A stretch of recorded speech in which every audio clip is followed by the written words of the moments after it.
जय हिंद, वंदे मातरम।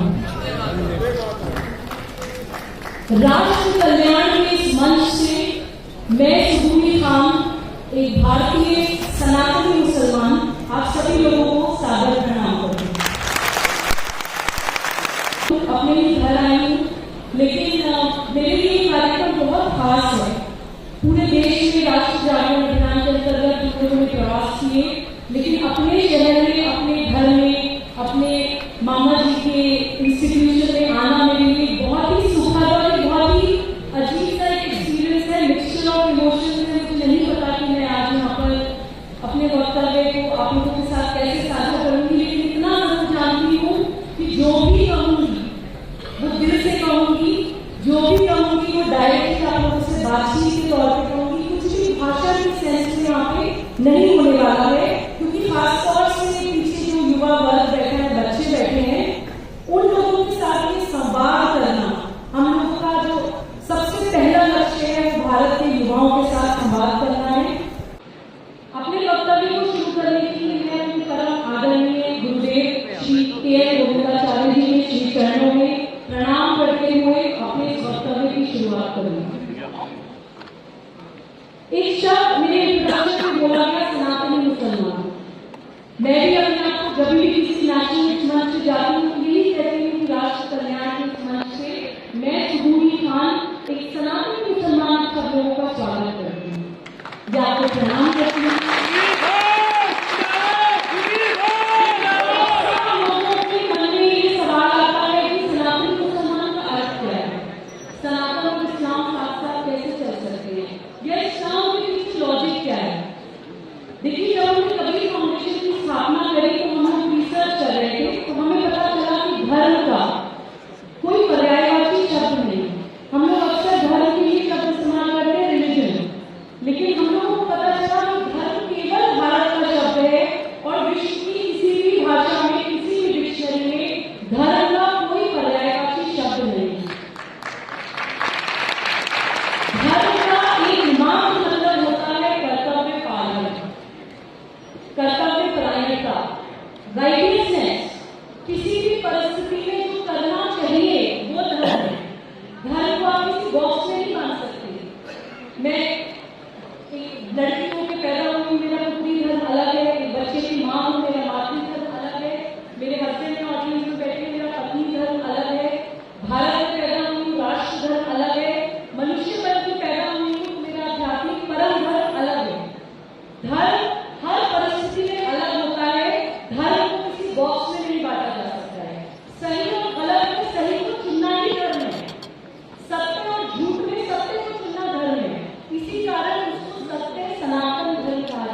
दो कारण हैं। पहला कारण था हमारी प्राकृतिक संपत्ति। जो हमारा ग्लोब है ना, नक्शा, आप विश्व के नक्शे पे जाइए, भारत की प्लेसमेंट ऐसी है कि पूरी दुनिया में कोई देश ऐसा नहीं है जिसमें जीने के लिए, व्यापार करने के लिए या किसी भी तरह की जीवन ह्यूमन लाइफ के लिए सबसे अनुकूल क्लाइमेटिक कंडीशन केवल और केवल भारत में पाई जाती है। विश्व में कोई देश ऐसा नहीं है जिसकी 60% भूमि उपजाऊ हो। 60% of our land is agricultural land. पूरे विश्व का केवल 2% लैंड मास है भारत के पास। 2% लैंड है, लेकिन 16% जैव विविधताएं, 16% biodiversity of the entire world हमारी है। गाय, जिसको विदेशी लोग पेटेंट कराने की कोशिश कर रहे हैं, A2 में बड़ी बड़ी इंडस्ट्री सेटअप कर देना चाहते हैं, केवल और केवल भारत में पाई जाती है। विश्व की सर्वश्रेष्ठ नदियां केवल और केवल भारत में पाई जाती हैं। गंगा जी का नाम हम सबने सुना है, कुछ लोगों ने शायद सौभाग्य होगा कि यात्रा भी की होगी। गंगा जी कितने सैकड़ों किलोमीटर से हर्बल जंगल से होती हुई आती है। पूरी दुनिया में कोई ऐसा हर्बल बाग नहीं है जिसमें इतनी सारी बीमारियां पैदा हो। केवल केवल गंगा जी हमारे पास है। भारत की सभी नदियां, तो हमारी प्राकृतिक संपत्ति हमारी ताकत है। पूरे विश्व में जो जंग हो रही है, एक देश दूसरे देश से आक्रमण कर रहा है, वो केवल और केवल प्राकृतिक संपत्ति की वजह होती है। एक दिन बड़ी अच्छी एक बात में चर्चा कर रही थी अपने हस्बैंड के साथ, बहुत अच्छा एक एग्जाम्पल आया था। He said nobody was interested in Afghanistan. They were interested in the lithium reserves it had. तो हर देश की नजर आपकी प्राकृतिक संपत्ति पर होती है। भारत के पास वो प्राकृतिक संपत्ति भूतल पे भी है, जमीन पर भी है और भूगर्भ में भी है। जियोलॉजिस्ट कहते हैं कि आज भी भारत में विश्व में सबसे ज्यादा जियोलॉजिकली ब्लेस्ड है, वो हमारी ताकत है। विश्व की सर्वश्रेष्ठ कृषि भारत में हो सकती है। कोई भी दुनिया की फसल ऐसी नहीं है जो हमारे देश में ना हो सकती हो। लेकिन हम ये नहीं जानते कि हमारे देश में 127 इको एग्रो क्लाइमेटिक जोन्स हैं। मैं रिपीट करूंगी, 127 इको एग्रो क्लाइमेटिक जोन्स, और हर जोन की अपनी अलग विशेषता है। वहां पे खास तरह की खेती हो सकती है, विशेष प्रकार की फसल हो सकती है, इंटरनेशनल क्वालिटी की, जिसको हम एक्सपोर्ट करेंगे। हम we can become the food basket for the world. पूरे विश्व को खाना खिला सकता है भारत। इतना अन्न हम बना सकते हैं, इतना अन्न हमारे पास पैदा हो सकता है, लेकिन हम अपनी उस कृषि को भी जानते नहीं है, पहचानते नहीं है। ये हमारा विश्व गुरु होने की एक ताकत जरूर हम लोगों को पहचाननी होगी और उसको वापस लौटना होगा। दूसरी हमारी ताकत जिसके कारण हम विश्व गुरु थे और पूरी दुनिया हमारी तरफ देखती थी, वो था हमारा आध्यात्मिक बल, हमारी आध्यात्मिक ताकत। वो क्या थी, उसको हमने सरल भाषा में बच्चों तक पहुंचाने के लिए ऐसे समझा कि हमारे वेद, ठीक है, हम शायद कम उम्र के हैं, हमें बहुत बच्चों को अच्छे गुरु नहीं मिलते हैं, शायद हम वेद समझ नहीं पाए। हर वेद को सिम्प्लीफाई करके हमारे पूर्वज हमें लेकर रहे हैं। हर वेद का पूरा ज्ञान उस वेद के महावाक्य में, 4 वेद के 4 महावाक्य हैं। अगर हम पूरे वेद नहीं समझ सकते हैं तो सिर्फ उन 4 महावाक्यों को समझ के उनको ही आत्मसात कर लें, तो हम भारत के आध्यात्मिक बल और आध्यात्मिक एकता को समझ जाएंगे। एक वेद कहता है अहम ब्रह्मास्मि, यानी कि मेरे अंदर वो परमात्मा और ब्रह्म विराजमान है। दूसरा वेद कहता है तत्त्वमसि, यानी कि तुम भी वही हो, यहाँ पर मौजूद हर व्यक्ति के अंदर वो ब्रह्म, वो परमात्मा विराजमान है। तीसरा वेद कहता है अयम आत्मा ब्रह्म, यानी कि मेरी जो आत्मा है वो ब्रह्म। चौथा वेद कहता है प्रज्ञान ब्रह्म, यानी कि इस चीज का ज्ञान होना ही ब्रह्म है। ये चारों वेदों का पूरा सार है। जिन लोगों को वेद समझ नहीं है उनकी महावाक्य, जिनको महावाक्य और वेद नहीं समझ रहे हैं उनकी जिनको उपनिषद नहीं समझ रहा है, वही बात भगवद गीता में कही गई है। जिनको भगवद गीता समझ नहीं आई, भक्ति काल के सारे कवि छोटे छोटे दोहों में, छोटी छोटी लाइन में सिर्फ ही ज्ञान प्रकटा कर रहे हैं। तो ये दो ताकत हमारी प्राकृतिक संपत्ति और आध्यात्मिक एकता की जिस दिन हमारे अंदर आ गई, उस दिन हमें पुनः विश्व गुरु बनने से कोई नहीं रोक सकता, क्योंकि ताकत बचाने की ताकत बचानी तो होगी। क्या बचाना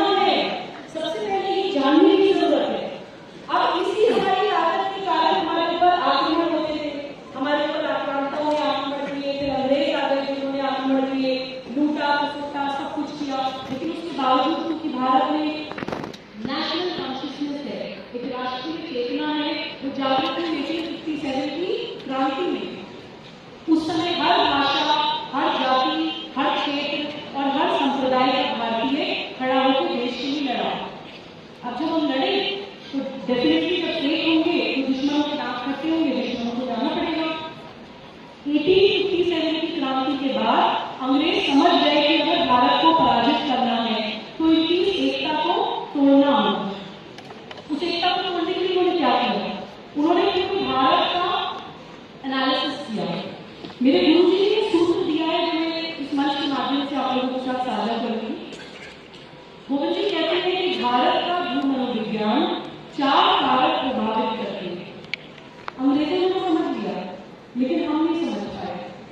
4 कारक भारत के भूमनोविज्ञान को प्रभावित करते हैं: भाषा, जाति, क्षेत्र और संप्रदाय।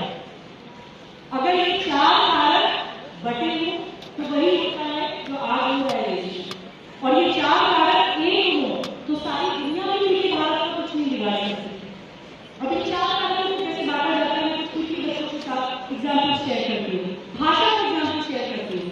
जब हम लोग राष्ट्र जागरण अभियान में प्रवास करते हुए पहुंचे पंजाब, तो हमें पता चला कि पंजाब, हरियाणा, हिमाचल प्रदेश वो शौर्य की भूमि है। जितने भी आक्रमण होते थे भारत में वो पंजाब से होते थे। पंजाब को एक समय स्वॉर्ड आर्म ऑफ इंडिया कहा जाता था, यानी भारत की तलवार। फियर्स रेजिस्टेंस मिलता था। इवन महिलाएं, बच्चे, बूढ़े, बुजुर्ग, जवान सब लड़ते थे, घुसने नहीं देते थे भारत के अंदर। तो हरियाणा आप देखिए, इंडियन आर्मी में जाट रेजिमेंट, सिख रेजिमेंट होती है ना, वीर कौम है भारत की। हरियाणा और पंजाब के बीच में भाषा को इस्तेमाल करके डिवीजन क्रिएट किया गया। तुम हरियाणवी हो, तुम हरियाणा बोलने वाला अलग हो और पंजाबी बोलने वाले अलग हो। जब समाज में वो डिवीजन क्रिएट हुआ तो उसको पॉलिटिकली इस्तेमाल किया गया। 1966 में पंजाब और हरियाणा को अलग कर दिया गया। 1966 से पहले पंजाब की क्या स्थिति थी और आज पंजाब की क्या स्थिति है, बच्चे पीछे बैठे हैं, गूगल कर लीजिएगा। कोई इंडस्ट्री नहीं बची है, कोई युवा नहीं बचे हैं। जो नए से बेचारे युवा बचे उनको ड्रग्स में, नशे में रोक दिया गया है, क्योंकि पता है कि वो वीर कौन है। अगर भारत को तोड़ना है, भारत को बर्बाद करना है तो पंजाब को बर्बाद करना जरूरी है। पंजाब, हरियाणा, हिमाचल प्रदेश को अलग करना जरूरी है। इस तरह से भाषा को इस्तेमाल करके तोड़ा जाता है। जातियों में कैसे तोड़ते हैं? मैं उत्तर प्रदेश से आती हूँ, उत्तर प्रदेश की बेटी हूँ। हम मेरे में आप बैठे हैं, हम सभी जानते हैं कि पूरे देश में उत्तर प्रदेश ही ऐसा प्रदेश है जिसमें सबसे ज्यादा जातीय विविधताएं पाई जाती है। सबसे ज्यादा जातीय विविधताएं। तो आप कभी भी देखिएगा, नेशनल टीवी पर देखिएगा, समाज में देखिएगा, उत्तर प्रदेश को हमेशा जातियों में बांटने की कोशिश की जाती है। हमेशा। कभी हमारे माननीय मुख्यमंत्री जी का नाम लेके कोई जातिवाद के इल्जाम लगते हैं। उसका कारण ये नहीं है कि हमारे मुख्यमंत्री जातिवादी है। उसका कारण ये है कि उत्तर प्रदेश का भूमनोविज्ञान जातिवाद से प्रभावित होता है। बांटना है, लड़ाना है कि जाति को टारगेट करके इस्तेमाल करो। बट जाएगा यूपी, भारत की सबसे ज्यादा पॉपुलेशन वाला प्रदेश। क्षेत्रवाद में हम कैसे बैठते हैं? उदाहरण ये बात तो उन लोगों ने कभी ना कभी जरूर किया होगा। अरे यूपी के भैया आ गए, सुना होगा उन लोगों ने दिल्ली एनसीआर में, अरे वो बिहारी, सुना होगा उन लोगों ने, हो सकता है कभी किसी ने बोला भी हो। और नॉर्थ ईस्ट के लोगों को चिंकी कितने लोगों ने बोला है? 12 बजे में सरदार आ गया, ये जोक्स कितने लोगों ने बोले हैं? ये चीजें जो हम हंसी मजाक में करते हैं, ये कहीं ना कहीं भारत को क्षेत्रवाद में बांटती है। और यही कारण होता है कि बंगाल चल रहा होता है तो हम यूपी में शांत बैठे होते हैं, हमारे पास क्या फर्क पड़ रहा है? यही कारण है कि कश्मीर में सीएआरसी के समय, दिल्ली दंगों के समय जब दिल्ली चल रही थी तो मध्य प्रदेश में क्या इन्वेस्ट करना हमारी भावनाएं इस प्रदेश से छूट जाती हैं। और अगर उस तरह से जैसे कोई दूसरे जगह के लोगों से मतलब ही नहीं है। नॉर्थ ईस्ट के लोगों को हम देखते हैं ऐसी बात करते हैं जैसे किसी दूसरी कंट्री से आए हैं। हम ये नहीं जानते कि चाइना की चिकन लेग स्ट्रैटेजी वही है कि भारत को कभी आक्रमण करना होगा तो यहाँ से घुसेंगे। पहले तो चीनी का जोक बना दो, पूरे देश को तोड़ दो। नॉर्थ ईस्ट राष्ट्रीय सुरक्षा के लिए महत्वपूर्ण जगह है। एक उदाहरण मुझे याद है, बताते हैं, हम लोग प्रवास करते हुए पहुंचे कटिहार। बिहार में एक जगह है, कटिहार को गेटवे ऑफ नॉर्थ ईस्ट कहा जाता है। अब कटिहार में क्या हो रहा है, कटिहार में हम गंगा जी के तट तक गए तो कई किलोमीटर तक दोनों तरफ इलीगल बांग्लादेशी और रोहिंग्या बसाए हुए, कई किलोमीटर की बेल्ट है, इधर भी और इधर भी। मेरे पास वीडियो भी बना के लाई थी, सोशल मीडिया पे है। वहाँ की जो इंटेलिजेंस एजेंसी है उनका कहना है कि डेलिबरेटली वहाँ पे बसाए जाते हैं क्योंकि ये नेशनल सिक्योरिटी के लिए इंपॉर्टेंट जगह है। वो लोग कंट्रोल होते हैं बाहर के लोगों से। कभी भी भारत में पहले सिविल वॉर बनाने की स्थिति की जाएगी, लोगों को लड़ाने की कोशिश की जाएगी, राष्ट्रीय सुरक्षा के लिए महत्वपूर्ण जगह पे इलीगल घुसपैठ बसाए जाएंगे, आपस में लड़ाया जाएगा, फिर चिकन लेग से भारत में घुसेंगे। इस तरह की स्ट्रैटेजी के तहत भारत को तोड़ा जाता है। ये हमें समझने की बहुत ज्यादा जरूरत है। भाषा में, क्षेत्र में, जाति में हम कैसे बांटा जाता है, संप्रदाय में कैसे बांटा जाता है। उदाहरण के लिए अब जैसे मुस्लिम समाज से आती हूँ, हमें क्या कहा जाता है, अल्पसंख्यक। एक बात बताइए, 20 करोड़ 30 करोड़ पॉपुलेशन, 140 करोड़ भारत की पॉपुलेशन है, क्या 20-30 करोड़ अल्पसंख्यक होते हैं? हम कहते हैं भारत माता, मैं अपने माता पिता की इकलौती बेटी हूँ, तो क्या मैं अल्पसंख्यक हो गई?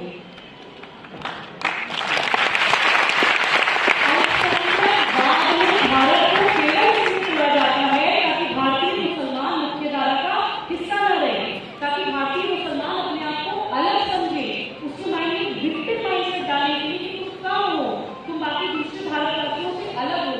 मैं मुस्लिम बच्चों से भी अपील करती हूँ कि refuse to be called a minority. हम भारत के बच्चे हैं, हमारे कर्तव्य और हमारे अधिकार बराबर हैं, इक्वल हैं। वी आर नॉट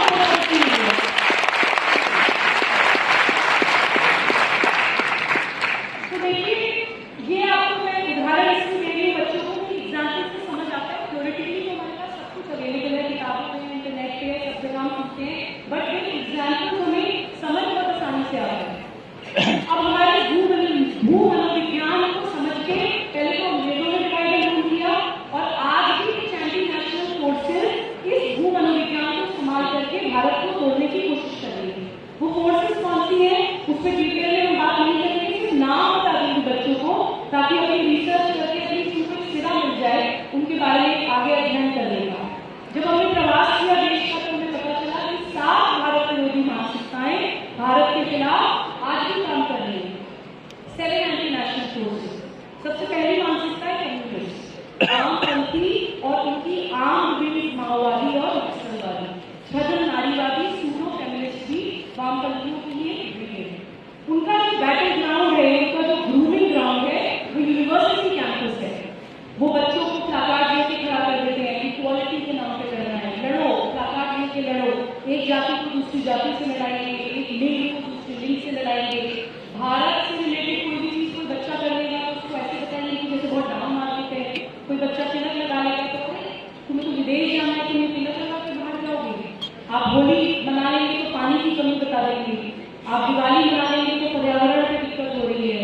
तो इस तरह की कोई भी भारतीय संस्कृति से जुड़ी कोई भी चीज अगर भारत का बच्चा करेगा तो उसको ये दिखाते हैं कि ये बहुत ही आउटडेटेड चीजें जो तुम कर रहे हो, और इक्वालिटी के नाम पे बच्चों को सिर्फ कुछ सोल्जर्स की तरह इस्तेमाल कर रहे हैं। एक दूसरे मैं जानना चाहती हूँ, वामपंथियों का केवल नारा समानता होती है, उनकी नीयत समानता नहीं होती। Their intention is not equality. Intention है बटो, आपस में लड़ो। इसी कारण को कभी आपको समाधान नहीं बताएंगे, हमेशा प्रॉब्लम्स बताएंगे। ये प्रॉब्लम है, ये प्रॉब्लम है, ये प्रॉब्लम है, उसका पकड़ो और लड़ो। आज जो है लोग इमोशनल हो जाते हैं, खासतौर से युवा लड़ते हैं, बड़े बड़े आंदोलन हुए, वामपंथियों के आंदोलनों के परिणाम हमेशा राजनीतिक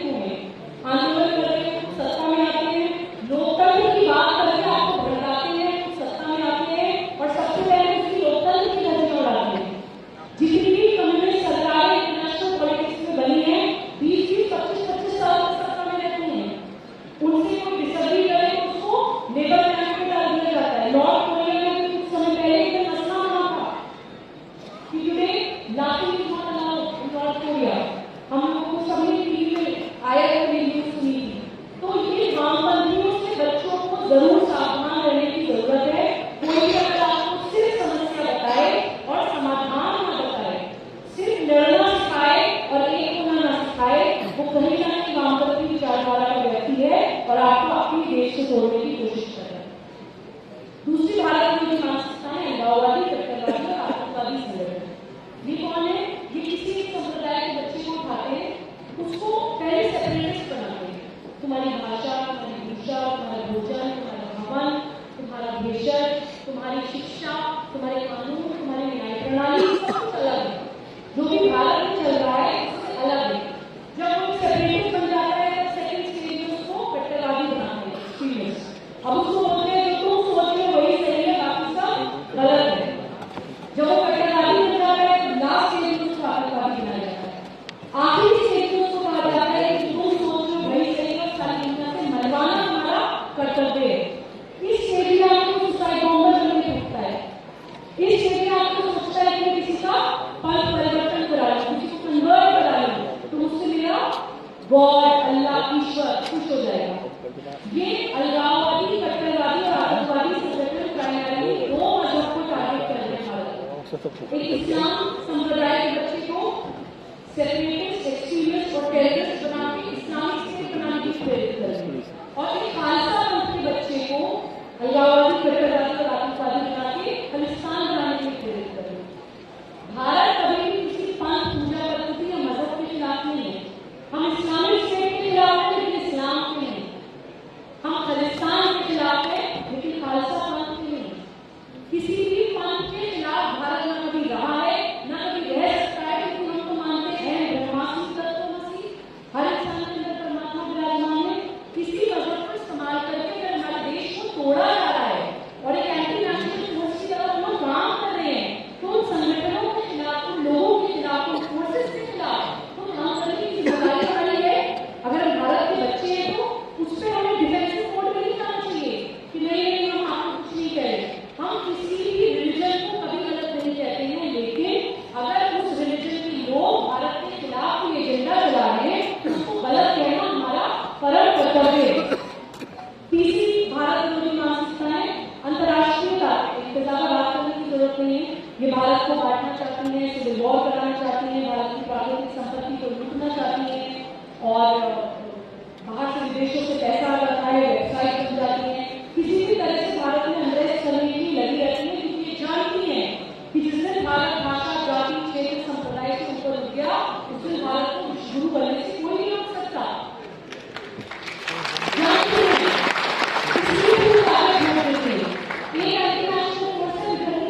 दल जो हमारे अपने लोग हैं, सत्ता में रहने के लिए किसी भी एंटी नेशनल फोर्स के साथ हाथ मिला लेते हैं। एक भारत विरोधी मानसिकता है इंटेलेक्चुअल टेरर, बौद्धिक आतंकवादी। ये वो लोग हैं जो हमें रॉकेट लॉन्चर लेके या बॉम्ब लेके सामने दिखाई नहीं देते, लेकिन जिस तरह की किताबें हम पढ़ते हैं, जिस तरह के संगीत हम सुनते हैं, जिस तरह की पिक्चर्स हम देखते हैं, कहानियां हम सुनते हैं, सोशल एक्टिविस्ट, जिस तरह के लीडर, हीरो हम अपने बनाते हैं, वो बौद्धिक स्तर पे हमें धीरे-धीरे भारत से तोड़ते हैं। और ये बौद्धिक आतंकवादी रियल आतंकवादियों से ज्यादा खतरनाक है, क्योंकि इनका टारगेट भारत का बच्चा और भारत का युवा है।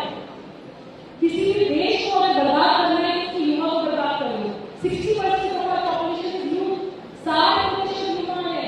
कर दो बर्बाद, छोड़ दो देश से, तो क्या करने की सरकारें, क्या करने की आर्मी, क्या करने की सामाजिक संगठन, जब बच्चे ही बर्बाद कर दो किसी देश के। ये बौद्धिक आतंकवादी हमारे बच्चों के साथ कर रहे हैं। एक एंटी नेशनल फोर्स है कन्वर्जन माफिया। अब ये कौन है? ये फॉरेन फंडेड मिशनरी ऑर्गेनाइजेशन है। ये आदिवासी बेल्ट में जाएंगी, गरीब इलाके में जाएंगी, एक हाथ से किसी को 2 रोटी खिलाएंगी, दूसरे हाथ से किसी गले में क्रॉस डाल देंगी। आप खुद सोचिए कि वो ईश्वर, वो परमात्मा जिसने नदियां बनाई, जंगल बनाए, पहाड़ बनाए, फल फूल सब्जियां, दूध, गाय, पूरे विश्व का पेट भरने का जिसने इंतजाम किया हो, वो इतना छोटी मानसिकता का होगा कि पहले मुझे मानो कब तुम्हारी भूख मिटाऊंगा। परमात्मा तो ऐसा नहीं हो सकता, लेकिन रिलीजन को इस्तेमाल करके लोग अपनी सत्ता बढ़ाने के लिए कर रहे हैं, कन्वर्जन कर रहे हैं। अब यहाँ पे हमें ये मनन करने की जरूरत है कि जो देश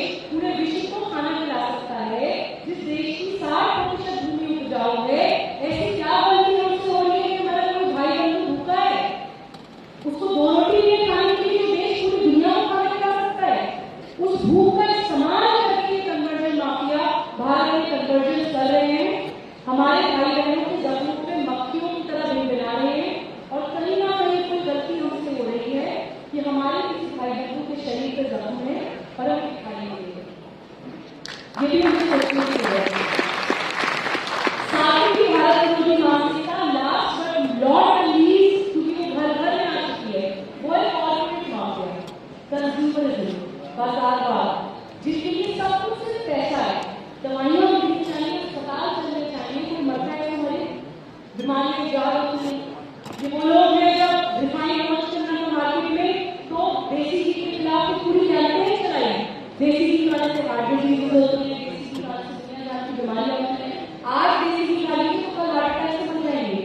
ऐसा फियर साइकोसिस, डर क्रिएट किया गया लोगों के दिमाग में, क्योंकि रिफाइंड का मार्केट जनरेट करना था। ये वो लोग हैं जो अपने बच्चे को मिट्टी में छोड़ देंगे तो कहेंगे कि बैक्टीरिया इन्फेक्शन बीमार पड़ जाएगा। ये नहीं बताएंगे कि मिट्टी में गुड बैक्टीरिया भी होते हैं, बच्चे की इम्यूनिटी के लिए जरूरी है मिट्टी में रहना। हम भी प्रकृति हैं, हमारा शरीर भी कुछ जल, ताकत, गजल, संतुलन 5 तत्वों से ही बना है। मिट्टी में, जल में, पानी में, जंगल में रहने से कोई बीमार नहीं करता है, इम्यूनिटी और बनती है, डेवलप होती है। लेकिन ये चाहते हैं कि बीमार पड़ो, क्योंकि ये तो सारी दुकानें हमारी बीमारियों पर चल रही है ना। मल्टीविटामिन का एक अलग मार्केट है।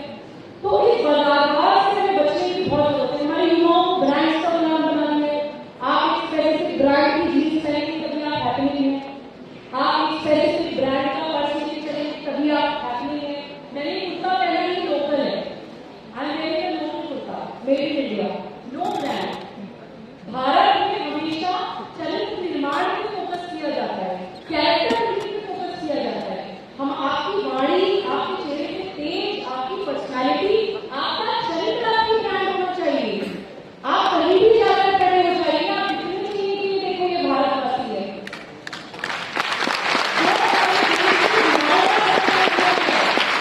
क्रेडिट कार्ड कल्चर, ये जरूर यहाँ पर बताने की बात है। युवाओं को क्रेडिट कार्ड अपना बना दिया गया है।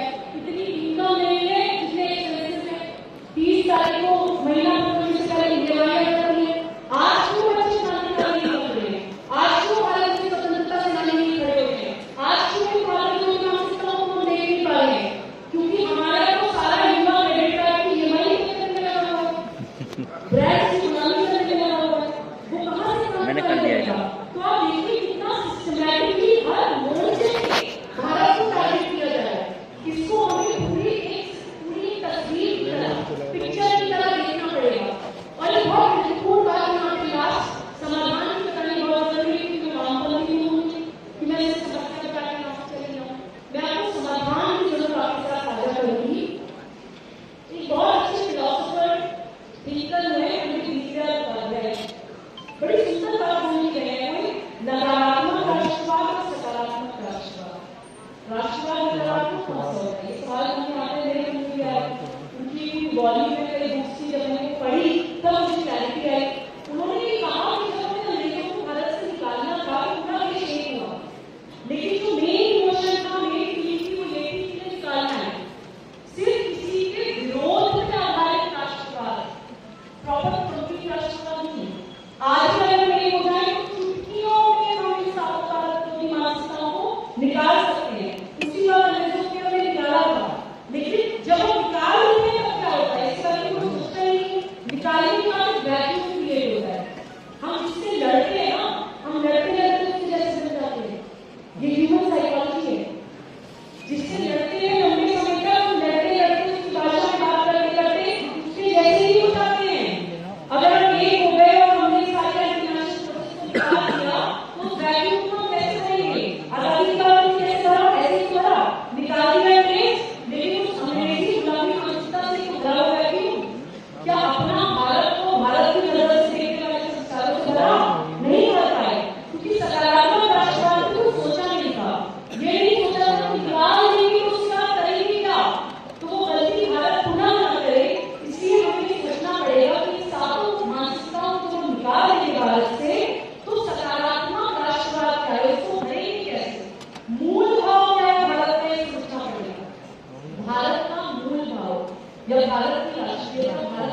इधर है इधर ही गाड़ी में लेडीज क्योंकि मैं हिंदुस्तान में पैदा हुई।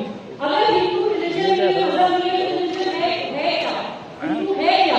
मैंने मुझे से पूछा कि किस भाषा में बताइए कि 10 साल ये होना चाहिए इधर भी। दिया जा सके।